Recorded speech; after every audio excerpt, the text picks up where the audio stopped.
Solar system কিংবা lead acid ব্যাটারির জন্য ওয়াইফাই রাউটার ইউপিএস নিয়ে অসংখ্য প্রতিষ্ঠান কাজ করছেন তৈরি করার জন্য, কিন্তু কেউই পুরোপুরি এখন পর্যন্ত সাকসেস হতে পারেননি। এর অন্যতম কারণ হলো সোলার বা ব্যাটারির যে ভেরিয়েশন রয়েছে সেটা। আপনি হয়তো চাইলেই খুব সহজে ব্যাটারি থেকে রাউটার বা অণু চালাতে পারবেন, কিন্তু আপনি যদি চান সোলার থেকে ব্যাটারি চার্জ হবে, চার্জ হওয়ার সময় ওয়াইফাই রাউটার অণু চলবে, আবার রাতের বেলায় যখন সোলার থাকবে না তখন অটোমেটিকলি রাউটার বা অণুটি চলবে। অথবা আমরা যদি আরেকভাবে বলি, সোলারের পরিবর্তে ধরেন আপনি অ্যাডাপ্টার ব্যবহার করছেন, ইলেকট্রিসিটি থাকলে রাউটার বা অণু চলার পাশাপাশি আপনার যে লিড অ্যাসিড ব্যাটারিটা আছে সেটি চার্জ হবে, ইলেকট্রিসিটি চলে গেলে সে চার্জ হওয়া ব্যাটারি থেকে আপনার রাউটার বা অণুটি চলবে। পুরো প্রক্রিয়াটিকে বলা হয় হাইব্রিড সিস্টেম।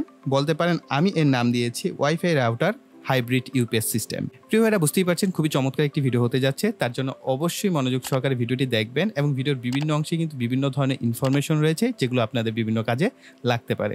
তো চলুন আর কথা না বাড়িয়ে ভিডিওটি শুরু করা যাক। আমাদের কাছে এই পিসিবি বোর্ডগুলো পাঠানো হয়েছে PCBWay.com থেকে। তো চলুন দেখা যাক পিসিবি বোর্ডগুলো কিরকম আসছে। এই হচ্ছে আমাদের পিসিবি বোর্ডগুলো, দেখতেই পাচ্ছেন পিসিবি বোর্ডগুলোর কালার, কোয়ালিটি, থিকনেস এক কথায় অসাধারণ এবং প্রফেশনাল মানের। এই ধরনের হাই কোয়ালিটি এবং প্রফেশনাল মানের পিসিবি বোর্ড অর্ডার করার জন্য ভিজিট করুন www.pcbway.com। 11 years of unstoppable progress চলছে, এখানে ক্লিক করবেন। এখানে আসার পর দেখতেই পাচ্ছেন 24 ডেজ 22 আওয়ার্স এর মতো বাকি রয়েছে। আপনি যখনই ঢুকবেন তখন রিসেন্ট টাইমটা দেখতে পাবেন যে আর কতদিন বাকি রয়েছে। এখানে ক্লিক টু এন্টার করলে আপনি এটার মধ্যে এন্টার করবেন 11 years of togetherness and still counting. এখানে একটা পুরো চার্ট দেওয়া আছে, আপনারা পুরো ডিটেলসটা পড়ে নেবেন। এর পরের পেজে যদি যাই, আমরা এখানে অসংখ্য কুপন দেখতে পাচ্ছি। $5 থেকে শুরু করে $30 বা $50 এমনকি $100 এবং $200 পর্যন্ত কিন্তু এখানে কুপন অপশন রয়েছে। আপনারা চাইলে এখান থেকে কুপন গুলো কালেক্ট করতে পারেন। দেন পরবর্তী অপশনে এখানে তাদের যে মিশনটা রয়েছে সেটা সম্পর্কে আপনারা জানতে পারবেন এই ভিডিওটা দেখার মাধ্যমে। আর এখানে দেখতে পাচ্ছেন পিসিবি প্রোটোটাইপ 10 পিস করে নিতে পারবেন $5, পিসিবি অ্যাসেম্বলি করে নিতে পারবেন 20 পিস মাত্র $29, অ্যাডভান্স পিসিবি $114.36 হচ্ছে 10 পিস করে নিতে পারবেন। এফপিসি এবং রিজিড ফ্লেক্স অপশন 5 পিস করে নিতে পারবেন $46.74। এর পরবর্তী পেজে আরো বেশ কিছু অপশন রয়েছে, CNC machine, 3D printing, sheet metal এবং প্রত্যেকটা জায়গায় অসংখ্য ধরনের ডিসকাউন্ট অফার দেখতে পাবেন। এখানে আপনারা winning design of the 11 best design contest অপশনগুলো দেখতে পাচ্ছেন, প্রত্যেকটা থেকে আপনারা বাই করে নিতে পারছেন। আপনার special discount on selected item, এই আইটেমগুলোতে স্পেশাল ডিসকাউন্ট পাচ্ছেন, অর্থাৎ খুবই কম প্রাইসে চাইলে পারচেজ করতে পারছেন। আপনার প্রজেক্টটি চাইলে আপনি পিসিবিওয়াই কমিউনিটি শেয়ার করতে পারেন। এখানটায় বেশ কিছু রুলস কিন্তু দেওয়া হয়েছে, আপনারা অবশ্যই এই রুলস গুলো পড়ে নেবেন। এবং ফাইনালি আমরা যেটা দেখতে পাচ্ছি যে এইখানটায় আমাদের লটারি রুলস রয়েছে এবং ইভেন্ট মিশন রয়েছে। এই অপশনগুলোর মাধ্যমে আপনারা বিভিন্ন ধরনের প্রাইজিং এবং ইভেন্ট কিন্তু জয়েন করতে পারবেন। সো সেই অপশনগুলো আপনারা এখান থেকে জয়েন করে নিতে পারেন। একটা প্রোডাক্ট ম্যানুফ্যাকচারিং করার পিছনে কিন্তু একটা ইঞ্জিনিয়ারিং স্টাফ কাজ করে, বিশেষ করে ইলেকট্রনিক্স যে প্রোডাক্টগুলো মার্কেটে ম্যানুফ্যাকচারিং করা হয়, কিউসি করা হয়, সেই ধরনের প্রোডাক্টগুলোর কথা বলছি। কারণ আপনি TP4056 আইসি বা মডুলটি যে ব্যবহার করেন সেটার পিছনে ইঞ্জিনিয়ারিং একটা গ্রুপ বা স্টাফ কাজ করে। ধরেন চায়নার একটি কোম্পানিও আছে, সেটার পিছনে কাজ করে থাকে। এরপরে আমরা সেই প্রোডাক্টগুলো এতটা কম্প্যাক্ট আকারে আমাদের হাতে পাই। এখন এই কথা বলার অর্থ হচ্ছে যে ভাই, আমি যে আমার প্রোডাক্টগুলো তৈরি করি এক্ষেত্রে আমার কোনো সহযোগী নাই, আমার একাই সমস্ত কাজ করতে হয়। এটার গবেষণা থেকে শুরু করে এটার যাবতীয় জিনিস ইমপ্রুভমেন্ট বা কোথায় কি সমস্যা হলো বা এটা কিভাবে সলভ করা যায়, সমস্ত বিষয় কিন্তু আমাকে একাই করতে হয়। এবং আমার হাতে খুবই সময় লিমিটেড থাকে, কারণ আমাকে বিভিন্ন কাজে আমার সারাদিনের সময়টাকে ভাগ করে আমাকে কিন্তু চলতে হয়। সেই হিসেবে আমি চাইলে একটা প্রোডাক্টের পিছনে একটানা সময় দিতে পারি না, হয়তো বা একটানা সময় দিতে পারলে সেই প্রোডাক্টটা খুব সুন্দরভাবে ইমপ্রুভ করে আপনাদের কাছে দিতে পারতাম। আরেকটা বিষয়, একটা প্রোডাক্ট কখনোই আপনার সমস্ত চাহিদা পূরণ করতে পারবে না। বিশেষ করে এই ওয়াইফাই রাউটার ইউপিএস সিস্টেমের যে জগৎটা আসছে, এই জগৎটাই দেখেন অনেকেই কাজ করছে কিন্তু ওইরকম ইমপ্রুভমেন্ট নাই। এবং ওয়ার্ল্ড ওয়াইড যদি আপনি দেখেন ওয়াইফাই রাউটার ইউপিএস এর কম্প্যাক্ট তেমন কোনো মডুল পাওয়া যায় না। আর যেগুলো পাওয়া যায় সেটাও কিন্তু আপনার চাহিদা পূরণ করতে পারে না। এইটার পিছনে মূল কারণ কি? এটার পিছনে মূল কারণ হচ্ছে ব্যাটারির ভেরিয়েশন আছে। এখন আপনি সোলার সিস্টেমে ব্যবহার করবেন, আপনার সোলারের ভেরিয়েশন আছে। লিড অ্যাসিড ব্যাটারি আপনি ব্যবহার করবেন, অনেকে বলবেন যে আমার কাছে লিথিয়াম ব্যাটারি আছে, অনেকের কাছে লিথিয়াম ফসফেট ব্যাটারি আছে, লিথিয়াম পলিমার ব্যাটারি আছে। এই যে ভেরিয়েশন গুলো, এটার কারণে কখনোই একটা প্রোডাক্ট সমস্ত লোকের যে চাহিদা সেটা পূরণ করতে পারে না। আবার কিছু কিছু লোকের চাহিদা একদম 100% ফুলফিল করতে পারে। আমরা এই যে প্রোডাক্টটা তৈরি করেছিলাম, এটা তৈরি করার পরে যে ইস্যুটা হয়েছিল সেটা আমি বলেছিলাম, আপনাদের সাথে শেয়ার করা হয়েছিল। এইটার মসফেট আছে, সেই মসফেটটা প্লাস হচ্ছে এখানে আমরা যে LM-IC ব্যবহার করেছি, LM বলতে এটা 7805 বা 9 না, এগুলো হচ্ছে LM2596 আইসি ব্যবহার করা হয়, যেগুলো বাক বুস্ট কনভার্টার মডিউলগুলোতে আপনারা পেয়ে থাকেন, ওই ধরনের এলএমআইসি গুলো এখানে ব্যবহার করা হয়। ওই আইসি গুলোর মধ্যে একটা আইসি গরম হচ্ছিল, আরেকটা মোসফেট আমাদের গরম হচ্ছিল। মোসফেট গরম হওয়াটা কিছুটা ন্যাচারাল, এই কারণেই যে মোসফেট হচ্ছে যখন ব্যাটারি চার্জ করবে তখন হিট হবে, এটা মানা যায়। কিন্তু যখন এলএমআইসিটা অতিরিক্ত হিট হচ্ছিল তখন আসলে এটা মার্কেটে ছাড়ার উপযোগী না। এখন আমি ছাড়লাম, আপনি হয়তো ব্যবহার করলেন, এটার কারণে একটা দুর্ঘটনাও ঘটতে পারে। এই কারণে অনেক লম্বা সময়, মেবি এটা 3-4 মাস বা 5 মাস হয়ে গেছে, এটার অ্যানাউন্সমেন্ট করেছিলাম এবং বলেছিলাম এটার ইমপ্রুভমেন্ট হলেই মার্কেটে আসবে। পরবর্তীতে আমি এখানে ইমপ্রুভমেন্ট আনি। পিসিবি একই, কিন্তু এইখানে কম্পোনেন্টের বেশ কিছু চেঞ্জেস করা হয়েছে। দেখলাম যে আমি এখানে যদি কিছু চেঞ্জ করি তাহলে এটার ইমপ্রুভমেন্টটা হয়, কমে চলে আসছে। আলহামদুলিল্লাহ এখন বেশ ভালো পারফরমেন্স করছে। হিট হচ্ছে, যখন ব্যাটারি চার্জ করবেন তখন হিট হচ্ছে। এটারও তো লিমিটেশন আছে। আমাদের এই সার্কিটের 3টা আউটপুট রয়েছে, যথাক্রমে 5 ভোল্ট, 9 ভোল্ট এবং 12 ভোল্ট, অর্থাৎ এটা 5, 9 এবং 12। এখানে ইনপুট আপনারা দিতে পারবেন হচ্ছে 14.4 ভোল্টের মতো। সোলার ব্যবহার করেন তাহলে মেবি, আমার কাছে এই মুহূর্তে আসলে সোলার নাই, এই কারণে আমি আসলে টেস্ট করতে পারিনি। তারপরও আমাদের কাছে যেহেতু ভেরিয়েবল অ্যাডাপ্টার আছে, আমরা মানটা ভেরি করে দেখবো আমাদের আউটপুট ভোল্টেজটা ফিক্সড থাকে কিনা। হ্যাঁ, এখানে অ্যাডাপ্টার ভোল্টেজ দেখতে পাচ্ছেন 14.4 ভোল্ট পর্যন্ত আপনি অ্যাডাপ্টার ভোল্টেজ ব্যবহার করতে পারবেন, যেটা লিড অ্যাসিড ব্যাটারিকে চার্জ করার জন্য আদর্শ। সেই অনুযায়ী কিন্তু আমাদের এখানে পুরো সিস্টেমটাকে করা হয়েছে। তো আমরা যে কাজটা করবো এখন, প্রথমে হচ্ছে এখানে অ্যাডাপ্টার কানেকশন করে দেখি আমরা আমাদের ইনপুট ভোল্টেজটাকে যদি ভেরি করি আমাদের আউটপুট ভোল্টেজটা ফিক্সড থাকে কিনা। অ্যাডাপ্টার হিসেবে 5 এম্পিয়ারের যে চাইনিজ অ্যাডাপ্টারটা পাওয়া যায় সেটা আমি ব্যবহার করছি। এটা এখন আর 3 এম্পিয়ার পাওয়া যায় না, সো দেখতেই পাচ্ছেন আমারটা হচ্ছে 5 এম্পিয়ার। এম্পিয়ারটা অনেক আগেই নষ্ট হয়ে গেছে, যার কারণে 5 এম্পিয়ারে কনভার্ট হতে হয়েছে। আমরা এটা ব্যবহার করে এটাকে ইনপুট দিচ্ছি। আউটপুটে হচ্ছে আমি মিটারের সাথে এই ধরনের কানেক্টর ব্যবহার করছি। এখন আপনার অ্যাডাপ্টারের ভোল্টেজ দেখতে পাচ্ছেন 14.2 ভোল্ট। সাপোজ এটা যদি সোলার হয় তাহলে এটার ভোল্টেজ কি আরো বাড়তে পারে, তাই না? ধরেন এটার ভোল্টেজ বেড়ে কত হতে পারে, 16-17 ভোল্ট।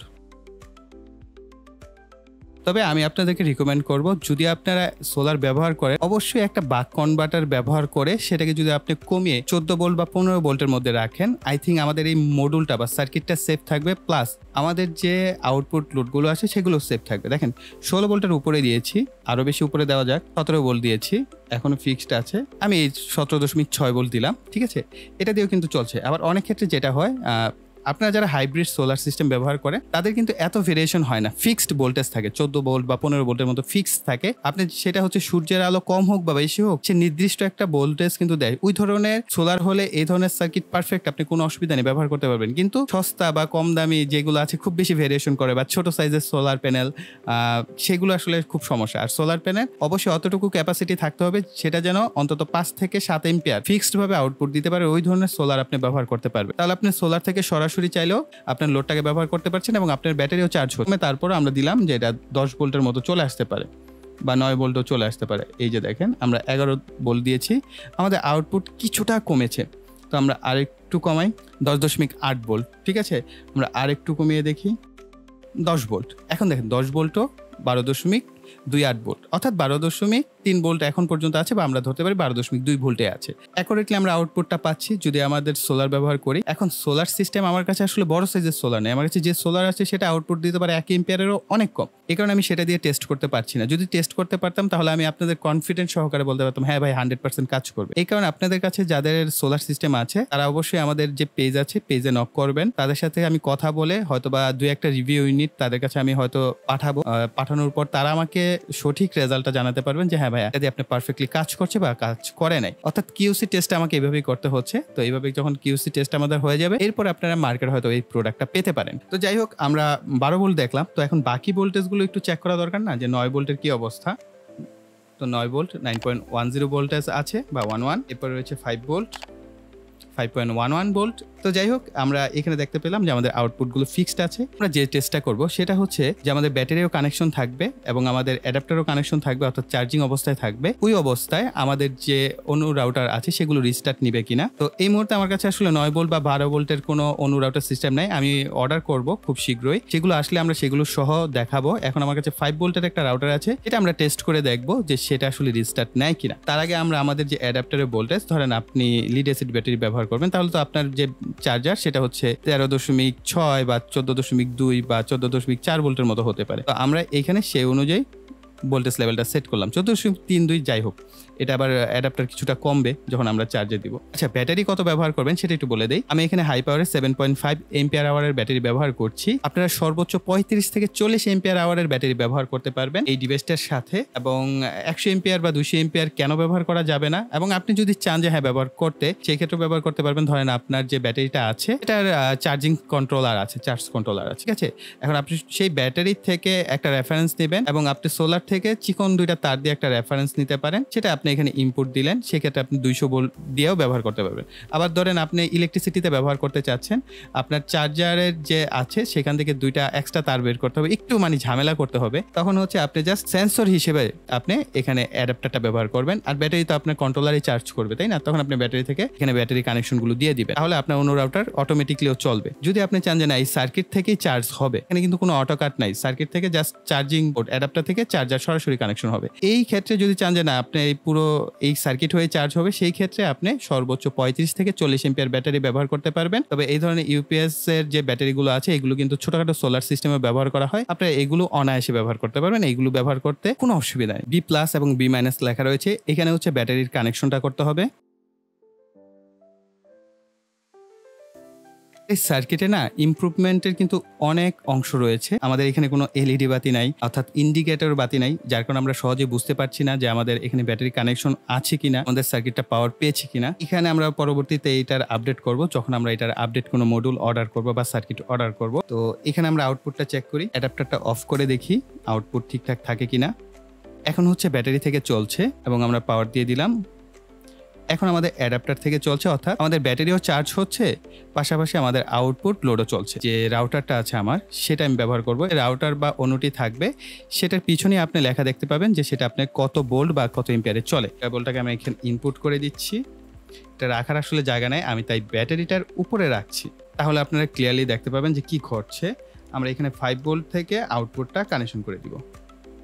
এখন আপনারা দেখতে পাচ্ছেন আমাদের যে রাউটারটি আছে এটি পাওয়ার অন হয়েছে এবং ডাব্লু ল্যান যেটা আছে সেটাও কিন্তু অ্যাক্টিভ অবস্থায় আছে। ধরেন এখন আমাদের ইলেকট্রিসিটি হঠাৎ করেই চলে গেল, আমাদের কি ডিভাইস রিস্টার্ট নেয় না, ধরেন আবার ইলেকট্রিসিটি চলে আসছে, আমাদের ডিভাইস কিন্তু কোনো প্রকারের রিস্টার্ট নেয় নাই, সে কিন্তু খুব সুন্দরভাবে অনায়াসে চলছে। এখন ধরেন সাপোজ যদি এটা রিস্টার্ট নেয়, আমরা এই কেবলটাকে খুলে এবং কানেকশন করি, তাহলে এই যে এই ধরনের আচরণ করবে। প্রথমে ওয়ান আসবে, তারপরে ডাব্লু লাইন আসবে, এবং ডাব্লু লাইন আসতেও কিন্তু বেশ কিছুটা সময় লাগে। তো দেখেন এখনো আসে নাই, একটু পরে আসবে। এই যে ডাব্লু লাইনটা এসেছে, এটা আসতে কিন্তু যে কোনো রাউটারেরই একটু সময় লাগে, যার ফলে যদি আপনার ইউপিএস সার্কিটটা রিস্টার্ট নেয়, সাথে সাথে আপনার মোবাইলটা ডিসকানেক্ট হয়ে যাবে। আবার কানেক্ট হতে বেশ 15 সেকেন্ড, 20 সেকেন্ড বা 30 সেকেন্ডের মতো সময় লেগে যায়, কোনো কোনো ক্ষেত্রে 1 মিনিটের মতো লেগে যায়। তো এই কারণে আমাদের রিস্টার্ট হয় কিনা সেটা দেখা ইম্পর্টেন্ট ছিল। আমরা আরেকবার দেখাচ্ছি। ধরেন আমাদের এইখানে অ্যাডাপ্টারের দিকে দেখেন বন্ধ হয়ে গেছে, আমাদের রাউটার কোনো রিস্টার্ট নেয় নাই, আবার চলে আসছে আমাদের রাউটার কোনো প্রকারে রিস্টার্ট নেয় নাই। তো আমি অলরেডি একটা অনু অর্ডার করেছি এবং একটা রাউটার আমার কিনতে হবে, অর্থাৎ দুইটা জিনিস আমরা একত্রে 3টা আউটপুট দিয়ে পরবর্তী কোনো ভিডিও যদি করা হয় এই সিরিজের, তাহলে আমরা সেইখানে 3টা লোড দিয়ে দেখার চেষ্টা করবো যে আমাদের অনু রাউটারগুলো কোনো প্রকারে রিস্টার্ট নেয় কিনা। সো এই ছিল আমাদের ওভারঅল এই সার্কিট বা এই মডুলের উপর পুরোপুরি এক্সপেরিমেন্ট। বুঝতে পেরেছেন যে আমাদের সার্কিটটা কতটা পারফেক্টলি কাজ করছে এখন পর্যন্ত।